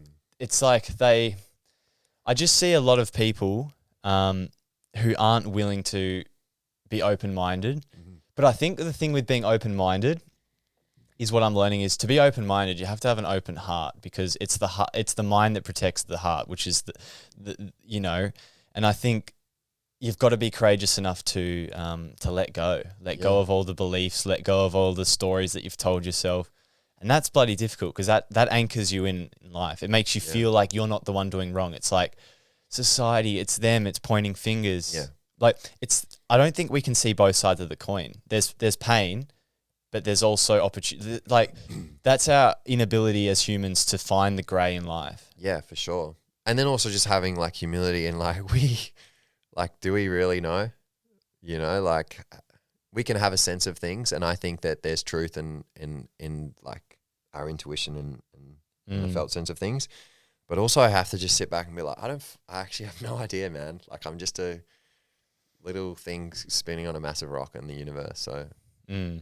Yeah, I reckon that it's just that understanding that we don't. What was that quote from like a wise man knows he knows nothing? It was like, we don't really know that much. And I think a lot of the time we have the pride of knowing things. Like I said before, in myself, I found this, to like run away from a part of our psyche. And I think that is what we're witnessing in society now. It's become incredibly easy, because of the fuel of social media, to form these like ideological tribes on the internet and point fingers at everyone else, but not go internal. Yeah. Yeah. Not take self-responsibility. Yeah. Sure. But like the thing is, I'm also not preaching like, you can't feel this, you got to take responsibility. Like can you have both at the same time? Can they coexist? And they can. Yeah. But people aren't willing to see, it's our denial of our human nature. Like I think we're so, there's so much polarity and pairs of opposites in us that we want one side of it for some reason. Yeah, we want life to be simple, and in some ways it is, but also it's incredibly complex because it's full of paradoxes all the time. Yeah, dude, 100%. Yeah. Yeah. I read this quote about men that I thought was super interesting to sort of wrap up this conversation. Yeah, bro. And I think this sort of can apply to women, but I think this was a really good quote. It was like, the true measure of a man is how he treats someone who can do him absolutely no good. Because I find that we're in a world now where we want to be recognized as good, but I think a lot of the time it's when someone can give us value in exchange, right? Like how do you treat the waiter who can offer you nothing, or the homeless man, or the guy who delivers your Uber Eats last night. But it's like, how can we treat, like, because I remember, you know, because usually in the past, I remember like a pride of myself, like I was like judging them almost. I'm like obviously from an insane place of privilege, right? Yeah. But I noticed that how I treat the Uber delivery guy has changed incredibly from 3 years. Like I used to treat him almost like I was like, thanks for the food, like, and now I look at the guy in the eye and I'm like, how are you going? How's your night? Like, and I'm like, wow, I'm actually embracing someone because that could be me, and there's nothing wrong with it. But it's like, I feel like I'm progressing in my journey to becoming a man because I'm not. He can, or maybe he can give me more Uber Eats, but he can't really do me anything. But I'm treating him like a fellow equal human being. What do you think changed over the 3 years? I think it was the pride I had, the pride in like myself, because it's like like I'm better than other people. But like I said, if you have pride in yourself, you'll always have an element of shame in yourself, and this is the stabilization. This is what Mitchell Vickridge has been. When we spoke about the episode, whenever you have pride in one element of your life, you'll have shame. And I had a lot of shame around a lot of things. So I find that as I've been able to let go of the pride, you know, the shame valve starts to get released a bit too, and that journey as well. So, and I think just a lot of like, there was someone actually taught me this in another episode, like we want to take credit for the good things that happen, but we don't want to take responsibility for the bad things that happen. But it's like, how many variables have led to me having a situation? Like, as much as there's been many things I have controlled, there's so many things that I haven't controlled that have put me in a good position. And it's like, can we find responsibility and understand that in both sides, like when things go wrong, it's not all our fault, but it's because you hear that saying it's not your fault, but there's also parts that you were responsible for. Yeah. Same on the other side, when things go good, there are things that are in your control that led to that. Also things that are influenced by out of your control. Can you find the grayness in it? But I think we want to take the pride for the things that go well, and we want to deflect the responsibility, or sometimes we do feel the shame and we victimize ourselves. So yeah, for sure. And then we're living in internal hell. I think we need to take responsibility for everything, but not to the point where it's like we're like self-deprecating and we're just like, it's not allowing us to move forward. I love the pride and shame thing. I've never heard that before. I think it's really important to have and cultivate a healthy sense of ambition, but to also like come back to strong virtues. And what's been really present with me, and it's funny, man, because at the retreat, you know, we go on this archetypical journey, you know, like the hero's journey. And there's something really beautiful about it. You're there with a like band of brothers, you're all going on this journey, you know, you go pretty deep, there's hard things that happen, and you start to see the humanity in each other. And during one of the exercises, I was playing some songs from The Hobbit. Yeah. And it really resonated with the guys. And then when I've come back, I've like been having a bit of a like Tolkien revival. So watch The Hobbit. I'm in the midst of watching The Lord of the Rings, and like Aragorn keeps coming up, and he's such a virtuous, moral, like kingly man. And I just realized like I just want to be a morally good man. Like I want to come back to like, yeah, being moral and being virtuous. And I think that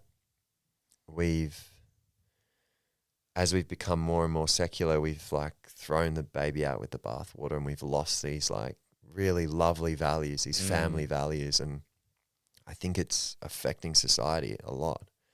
And that's why I think I've gone down this route of like community, you know, like it's a religious value. It's like coming into commune together. It's like connection and like, yeah, like seeing the humanity in each other. And yeah, I guess, you know, having a son as well, you're like, nothing I say is, I mean, there's obviously things I'm going to say that will make a difference, but like nothing I will say will move him in the way that like leading by example will. Actions speak louder than words. Yeah, exactly. And there's so many aspects of that. It's like, okay, well, I can't tell him to chase his dreams unless I chase my dreams. And if I want him to be a moral good man and, you know, like respect women, and I need to be morally good.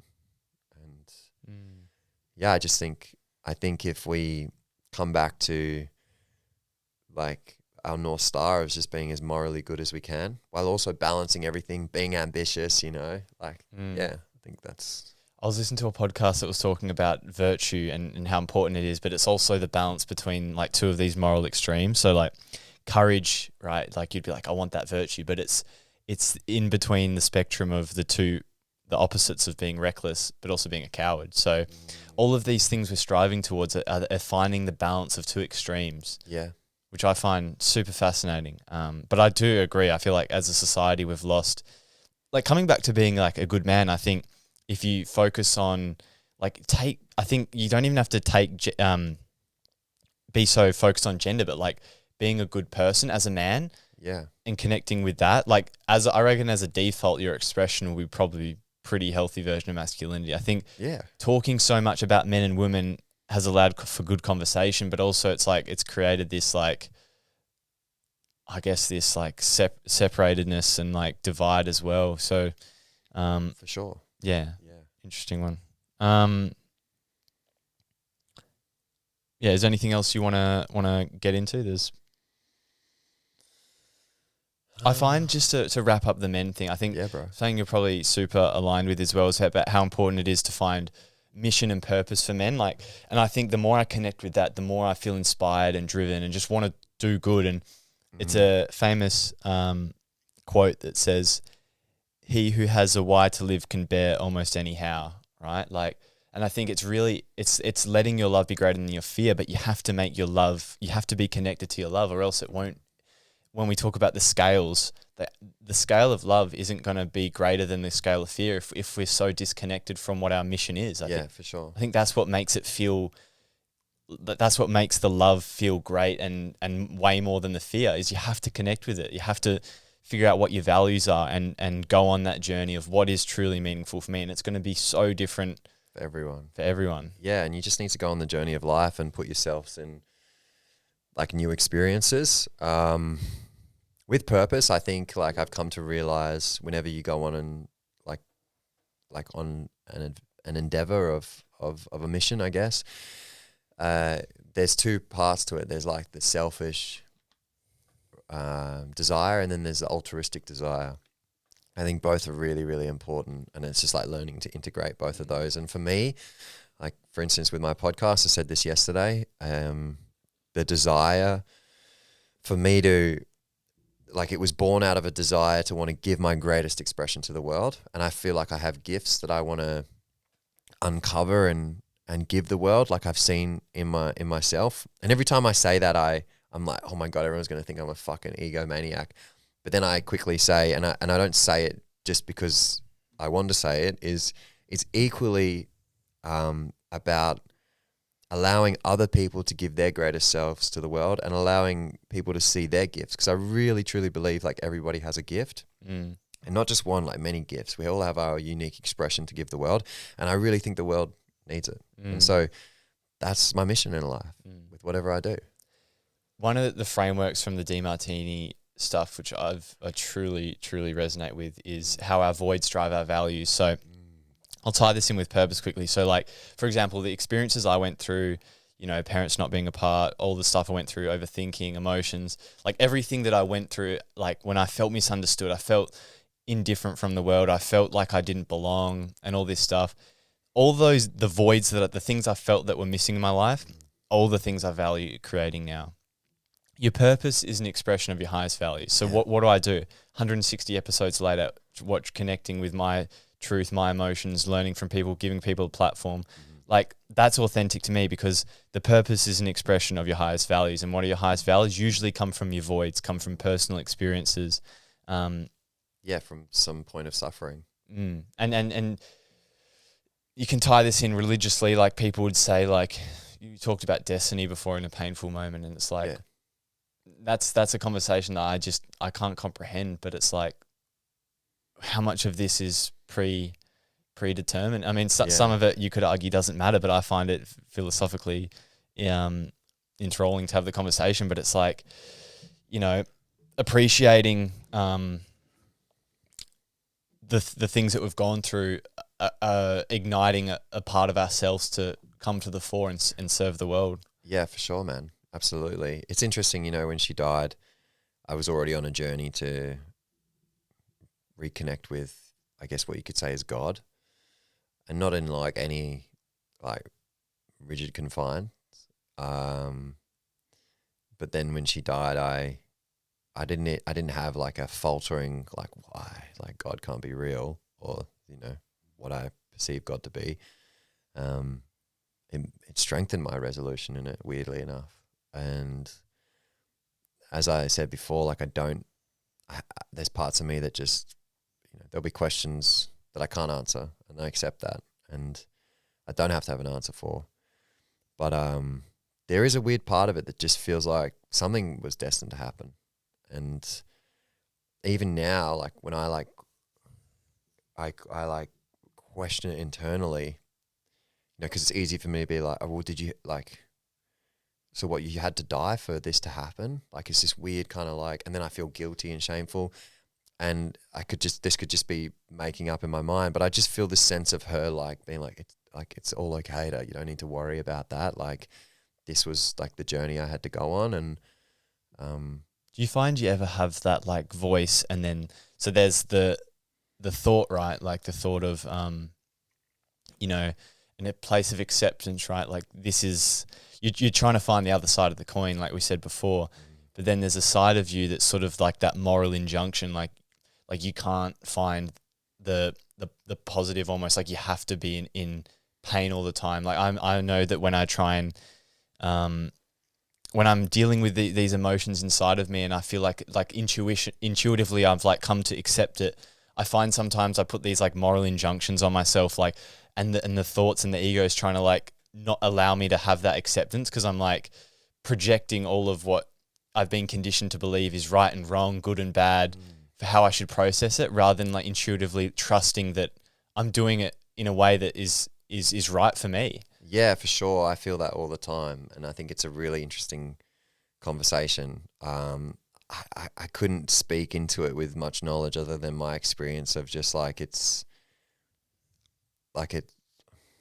okay. Like obviously I've had loads of moments where I felt really happy in like the wake of her death, not about her dying, but just like feeling a sense of happiness or joy, and being really purpose driven, and even like happy to be home, and all of these things that have happened. And then I'm like, well, does that mean that like I'm happy that she died? And it's like, well, of course I'm not happy that she died. It's like I'm allowed to feel and hold both those things. Yeah, it's the pairs of opposites we spoke about. A lot. Yeah. Truly interesting how many paradoxes there are, and I think that's the human journey, to realize we're two-sided and find space for both to coexist. Yeah, dude, life is a massive paradox, and I think the quicker you accept it, like the easier life will be. Because it's the whole nihilism argument, right? Like the positive nihilism of like, life is meaningless or it can be meaningful, like at the same time. So it's super, super interesting. Yeah. Anyways, you got any concluding thoughts? I'm curious to ask you, man, like, what do you think your gifts are? Okay. He's bringing out his podcasting. I was going to actually ask you about what it's been like to be the guest versus the interviewer. For sure, yeah. What are my gifts? I think my gifts are probably been tied into my own personal journey. So like I said, the voids, the things that I truly struggled with have embarked me on this journey of self-discovery, of figuring out who I am, what life's about. Like I feel like I've got this real blend of psychology, philosophy, practicality. But I feel like my gifts are sort of, for me, I always felt anxious and not at peace living in my mind, but also at the same time, I always feel like that was my greatest strength as well. Like I could wrestle with ideas. I didn't just believe, what the government says or what people said. Like I find that that's a paradox in of itself. So I think my greatest gifts have been unlocking the power of the mind and at the same time, I'm still on that journey to fully unlock it in different ways. But I think unlocking it from the place of education, like the mind is it's a super computer. It's a super conscious power. And I think unlocking that to help people facilitate their own authentic mission, that is what my gift has been. And that's what I'm trying to create as well. But I think that ties into me because I was using it to torture myself for so long. And at times, it's a ebb and flow journey, but man, just from like 4 or 5 or 6 years of like dedicating myself to that, like it's totally transformed my experience of life. And yeah, I think something along the lines of that. Yeah, bro, I would say so myself as well. Yeah. Yeah. So tell me the interviewing, how do you find that, like being a guest versus? I love it, man. Yeah, I felt it in this conversation where you're locked in and you're like in a flow, and I really I revel in it, man, and I love it. So and I love being prompted as well. It's easier than being a host. It's like all the when it's like when there's silence or something, it's like the responsibilities on the host. Exactly. Yeah. So yeah, I love it, man. And I mean, it's been a pleasure as a host. Yeah. As you would know, there's like this sense of you can get locked into a conversation, but you have like a framework in your mind, and you're trying to bring the conversation, on a flow is what I'm always trying to do. And I try and tie everything in together, and then sometimes you've got time restraints. So yeah, there's a lot of this anxiety and this pressure, but I love it just the same. So how many episodes have you done now? So I've released 9 and I've recorded maybe like 16. Yeah. Okay. Yeah. Obviously when she died, I just like put everything on hold. Yeah. But I've been filming a few, some like pretty cool cinematic ones, which is awesome. Oh, I see. And yeah, I'm going to start it up again this November. I'm terrified, to be honest, because I'm like, I want to try and stick to like a weekly episode or a fortnightly at the least. And this next month will be easy because my family are not around, but when they get here, my time's going to be much more limited. But it calls on my heart, man. Yeah. And I really, really want to do it. So yeah, no, I think we've got a lot in common. I think it's totally, I don't know, something about podcasting. I know like it's I wouldn't say saturated, but like it's a big thing now. But I think for people like ourselves, like have you seen a lot of the there's a lot of people who take the piss out of men who have podcasts now. Oh yeah, probably, yeah. Like the broadcast yeah. stuff. But I find that there's such an opportunity for men as well to be having to be leading meaningful conversations around. Like I feel like today's conversation is super productive, and I think, like I said, when we come back to what are your gifts, is for me, I felt like I didn't have a roadmap of like there was an alternative way of being, and I hope to give that in a way by giving listeners like inspiration from people's stories like yourselves, but also like the education, like here are some practical tools. Because I remember so many times where a one line quote or a little breathwork strategy or a little guest, like so many tools, I call it like this library of wisdom that you sort of start to instill in yourself. Yeah. And I want to be able to bring that, provide that for people, because I know how useful that's been for me. So yeah, bro. I'm sure you're pretty similar as well. 100%. And also like irrespective of that and the noise, like if you just love doing it, then just, you love doing it, and that's okay. Yeah. And I think there's always going to be people that hate, especially when things become more trendy. And like, it's interesting that like is there an oversaturation really? Like, you don't know, maybe there is, like, but like how many people are actually doing podcasts and how many of them are sticking at it? Just as the same in like the wellness world. I was talking about this yesterday. It's like $1 trillion industry. It's crazy. I think it's going to be like $7 trillion by the end of the year or something. And like mental health seems to be getting worse. So like by all accounts, like that could be wrong, but that's just what the stats are saying. And, so there's heaps of bullshit out there. And so you can just be like, oh, well, like cringe at someone doing men's work. And like there's loads of cringy men's worky stuff out there. But then there's even more reason for there to be like a really heart-led, like genuine person doing it. And it's the same with the podcast. Well, there's only one version of you, so 100%, man. yeah, there's always space for that. But no, I'm super excited to see where yours goes, because I feel like you have a unique expression with how you do it. Thanks, man.